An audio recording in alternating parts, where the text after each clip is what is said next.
Cubaan larikan diri gagal, 5 warga asing ditahan.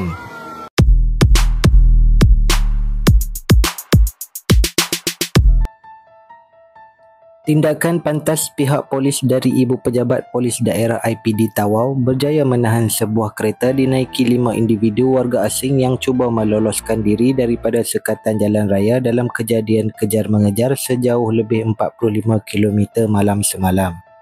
Ketua Polis Daerah Tawau ACP Jasmin bin Hussein berkata, ketika kejadian kira-kira jam 8 malam, anggota polis dari unit kereta peronda dan unit rondaan bermotosikal sedang menjalankan tugas sekatan jalan raya di kawasan industri megah Jalan Tiku Tawau telah melihat sebuah kenderaan jenis Proton Saga berwarna putih dalam keadaan mencurigakan dan diarahkan berhenti.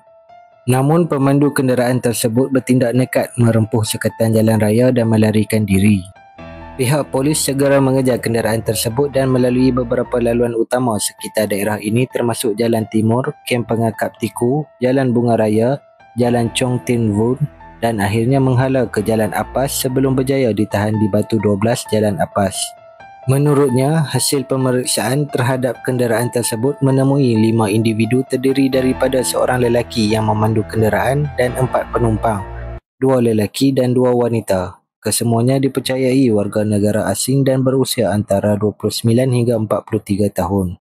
Pemeriksaan lanjut mendapati kesemua suspek tidak memiliki sebarang dokumen pengenalan diri atau perjalanan yang sah untuk berada di Malaysia. Mereka juga gagal menunjukkan lesen memandu dan cukai jalan bagi kenderaan yang digunakan.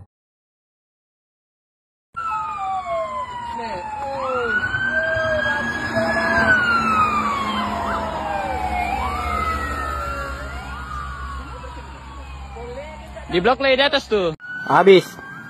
Pom melanggar. Habis. Habis.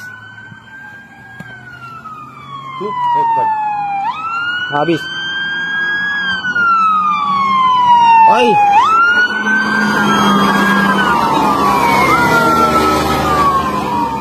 Habis.